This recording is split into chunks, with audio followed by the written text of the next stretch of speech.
So this next piece is by Danielle Eden, and it is a character or a caricature of Audrey Hepburn with a kind of Tinkerbell fairy infusion. And congratulations, Danielle, on being one of the top 4 pieces. This is very appealing and just super cute. So you did a great job. The hands, particularly, I love. The face is really well done. And yeah, it's just a really fun piece. So before I start my critique, a little intro about me. I've worked on projects for Sony, Blue Sky, Fox, Warner Brothers, Disney, and I also do a lot of freelance artwork in character design particularly. So I'm going to just give you a critique of how you could just kind of amp up this piece, maybe make a few small anatomical changes and just kind of elevate it a little bit, bring it to the next level, and all while maintaining the essence of your piece. I want it to still feel like yours because you have a style that you are going for, and I think that it works well, so I don't want to change it too much. So the first thing that I'm going to do here to set up the file is creating an onion skin, which is just a layer of transparency here. And then I'm going to do another layer, which will be the draw over layer. And so that just allows me to have black lines, construction lines that ride over the initial piece. Alright, so looking at it straight away, the first thing that I think is, this is so cute. Well, yeah, so that's the first thing that I think. But then after that, the second thing that I think is, okay, there's a few little issues going on with the anatomy. So, let's see. Typically the femur is the same length as the tibia, and so here we have the tibia is a little bit too long. So all I'm going to do here, and also the way this foot is kind of coming up, I kind of feel like you were trying to roll the foot in that cute pose where a character is meant to look nervous and kind of introverted. So I'm going to run with that, and hopefully that's what you're going for. So what I'm going to do here is I'm going to lengthen the femur just a little bit, and shorten, like I said, the shin, the calf. I'll keep that a little bit thinner at the bottom. Shrink my eraser a bit. Okay. And she's got these little shoes on. So, okay. And now, in terms of her proportions, now obviously in drawing there's really no such thing as a wrong, per se, proportion, because there's a million different body types in the real world. So essentially no anatomy is ever wrong unless it wasn't what you were going for. So considering that we have as reference Audrey Hepburn, and then maybe a Disney character like Tinkerbell for the fairy type reference, I'm assuming that this is meant to be more classical female proportions. So to that end, there's just a few tweaks that I would do. One of which would be, having slightly larger hips, and then even though you have this nice line, this line that carries through into her slouch, you still want to have that distinction between the hips, where the hips and the back meet. And also, I think what I would do is I would make her slouching even more. Actually, I think because you have her head resting in her hands, what I'm going to do here is, see if this works. I'm going to grab her head, and I'm going to copy and paste that. And then I think I'm going to bring it down, and then maybe just for the sake of asymmetry, maybe rotate it 10 degrees or so. Yeah. Okay. Something more like that. And let's take this. Oops. Let's take your blue here, and I'll add that. Just riding over top here, so we don't have a distraction as to what's going on back there. By the way, I really like what you've done with the hair. It's a nice treatment.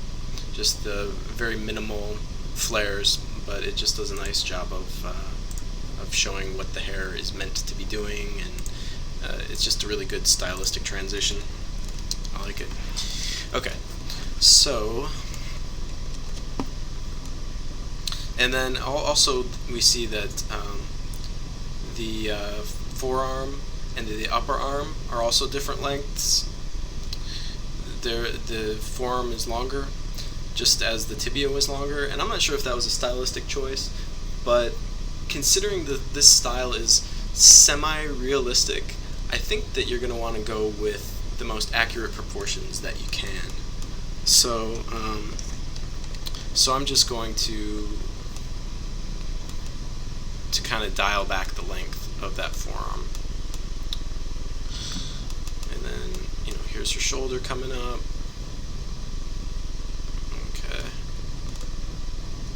And we can keep all this stuff pretty much the same that you've got. Now with this foot, it kind of looks broken actually, and I think what you're trying to do is the same thing I did over here, which is kind of roll the foot or just kind of make it feel like she's kind of nervous or awkward with her posture. And if the foot was actually up like this, you would see the underside of the shoe.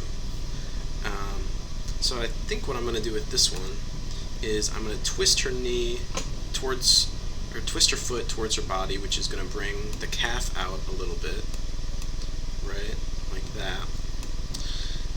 And I'm just going to have her foot coming towards camera, like that. So that still kind of conveys that nervous kind of posture, and it doesn't look quite as broken. It's still a little bit more extreme than most people would be able to bring their foot, but I think it works for the sake of the drawing. Yeah, I mean, in terms of the actually, you know what? I'm gonna try something, and it might work, it might not. Just in terms of maybe more realism, I'm going to experiment here with you. And what if I were to take this arm and bring it around here? I think I kind of like that actually, so I'm going to keep that. But maybe something along those lines, like it just kind of seems a little more naturalistic than having her hands resting in her hand, or her head, sorry, resting in her hands. And then maybe you add like a little bit of a flare with the cheek, like don't be afraid to squish her up a little bit. In terms of the caricature, I don't know, you really did a good job of with the eyebrows, because Audrey Hepburn has very prominent eyebrows, so you've got that going on. Maybe, you have that little angularity. She kind of has that trademark, flare with her nostrils, so maybe you kind of play that up a little bit. And I guess my last note would be that her expression, I'm not exactly sure what she's thinking.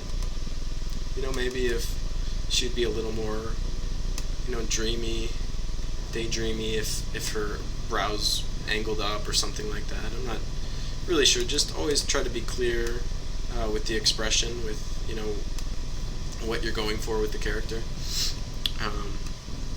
But yeah, I think that's really all that I would do to this. I think it's a very nice piece. It's very cute, and yeah, I just, the same thing that I've said in many other critiques in the past of character designs is that you really, when you simplify things down and you're distilling reality into single lines, you just want to make sure that those lines are saying exactly what you want them to say, that they're defining the form in the proper way, and that your knowledge of the form is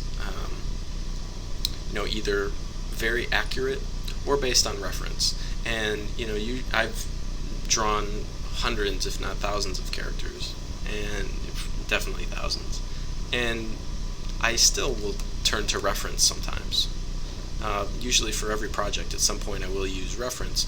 Just looking at a posture, or the contours of a certain body part, or it doesn't really matter. You just want to base your stylization on something in the real world, and then that really elevates it. It brings it this truth that's hard to capture just out of your head. Actually, Glenn Keane, the famous Disney artist, once said that that's where he got the most information that he learned from as an animator, was from life, drawing from life. There's a reason that they have you do that in art school, that they have nude models and everything. It's because you can't look at a drawing, someone else's artwork, no matter how good it is, and expect to get the same knowledge out of the real thing. So it's kind of like, why not go to the source? You base your stylization and your choices in graphic elements. You can base that off of what other artists have done.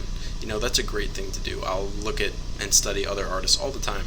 But really, when it comes down to almost anything that you could draw, whether you're drawing a train or a tree or a human, you really just want to study and always be a student. And if you have a question about how to draw a hand, particularly, those are very difficult, or just how to handle anything, stare at a few photographs, and it'll give you more mileage than any experimentation or looking at other artistic references will do for you.